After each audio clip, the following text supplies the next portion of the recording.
I'm going, I'm going,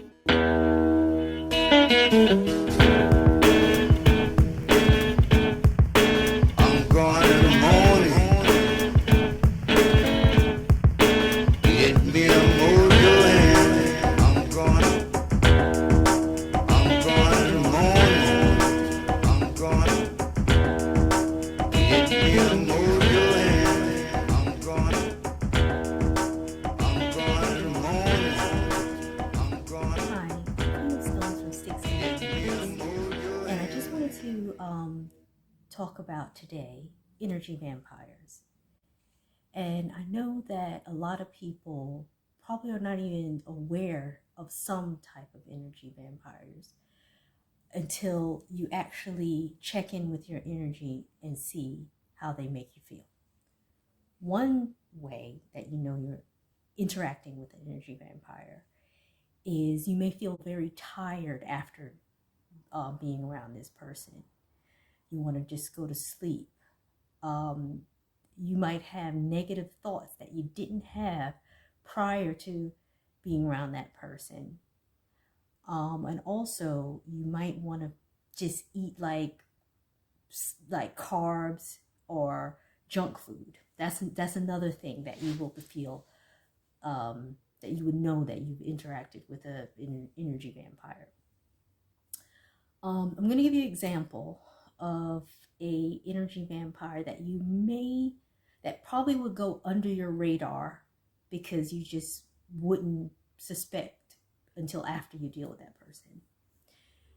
Usually the individual is nice and they seem pleasant enough, but once you interact with them, they will start to ask you questions that are really intrusive and very just trying to get very personal, like very quick, or just very, it's more questions and then having a conversation. That's the only thing I can describe it as. What they might do is ask about your family, and it won't be a normal question that you would get from anyone else, because they'll be like, oh, well, how is your family? And if your response is fine, they're doing well, they will actually go down the list of who your family is, basically. Like, they'll ask about your mom, your dad, your sister, whoever. Because what they're trying to do is trying to find a sore spot in your aura. So if you have something negative to say about any member of your family, they will basically put a hook in and feed off that because you're going to their level. So once they feed off of you, they have that hook on you, you're going to start to feel tired.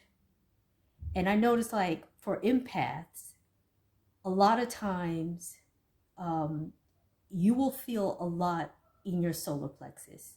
You will have a stomach disturbance, like digestive problems, and it's always after dealing with this type of person. And another thing that you could do, what you could do is you could diffuse the conversation by turning it into something positive. You know, keep bringing up positive things like, oh, whatever the situation is, just bring up positive subject matter. This will really be frustrating for the energy vampire. And the response to you will probably be never mind. Because I've had this happen to me personally, that I've dealt with energy vampires, especially at work, and they try to turn the conversation in your life to something negative. And when you don't interact in that way, they get frustrated and they just say, oh, never mind, never mind. So that means that you've done your job as protecting your energy. Now there's another type of energy vampires. And these are usually people that are, they just try to make people feel bad. You know, I've dealt with these type of people in toxic work environments, usually corporate. And they try to, it's almost like they try to insult you in a certain way, or they try to act like they don't see you, or just that whole like almost like high school girl type behavior, the mean girls. So what I do is I visualize a mirror. And I can give you an example of this type of situation is, um, once I was in a boardroom meeting, and I had two of these individuals across from me that had that type of behavior, that, mean girl bully type behavior. So I watched them, and they kept looking, glaring at me and looking back and just chatting and giggling and stuff. So I said, oh, I didn't say anything, but what I did was visualize a mirror in the front of me. Once I visualized that mirror in the front of me, everything changed. Both of them stopped speaking and crossed their arms in the front of their solar plexus. And I heard one of them say, "Did it get cold in here?" Then they started checking the temperature in the room to see if the air conditioner was on. But what had really happened was they got back what they were sending, and it felt unpleasant. So the best thing to do is visualization. You can visualize a bubble around you, a bubble of light, because with light is a high frequency. So when something is a low frequency, it can't get to the light. It's like too high for it to even attach to. So that's another way. There's also crystals. Now, I use crystals a lot. And my main crystal I use for protection may not be what everyone else uses, but what I use is, I use moldavite for myself for protection. And it seems to work it's kind of my go-to crystal that I've always been used for like years. In certain situations, I'll use black tourmaline. Now, black tourmaline is also a very good transmuter of negative energy. Black obsidian. Now, I notice with black obsidian, it's almost like it cloaks your aura. It's like almost like a mirror, because it is glass. If it's volcanic glass. And I also use Numite, is also good, but I use that also with moldavite together. But you experience what you can with different crystals, because everyone is different in how they connect to certain energies. And also, if you don't have a crystal on you, or can want to visualize anything, or has had any thinking of visualizing anything, call on Archangel Michael and ask Archangel Michael to surround you with the blue flame of protection. Because the most important thing is protecting your energy.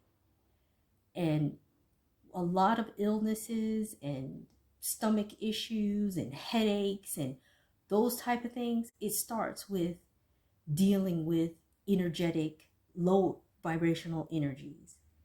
I've personally had these experiences, especially if you go into a room, especially as an empath, and the first thing that you feel is that butterfly kind of twitch in your stomach, it's you need to protect yourself. You need to close your energy field. And also, people, there's also, I wouldn't call them energy vampires, but they still deplete their energy or try to, there's people out there who try to give you things. Now, I've also seen this in office situations and things where there's a person that's very unpleasant and negative, and they try to give gifts to other people. And I always am leery of those people because I don't want to possess anything from someone who doesn't like have a positive type of demeanor. And also too, we have to be realistic. Sometimes there is energy that is I guess I would have to say non-human, or just low vibrational energy that can attach to objects. So you have to be careful of that. If you accept anything from someone who is not really that nice of a person, but yet they're trying to give you things, either accept it or throw it away. But if you accept it, you need to clean it. You need to sage it, put salt around it, if you want to keep this item. Because there's a lot of people out there that seem like they have good intentions, and before you know it, after you have an encounter with them, you find out their intentions were not that well. And a lot of these people, especially the energy vampires, they want you to have a negative interaction because it makes them feel better. So hopefully this information was useful to anyone who needs it. There's lots of good books out there about psychic protection, and just use your intuition of how you feel. And if you go into a room and you don't feel instantly warm and fuzzy, make sure you put up your energy shields, however you want to do that. Okay, thank you for listening. I'm going.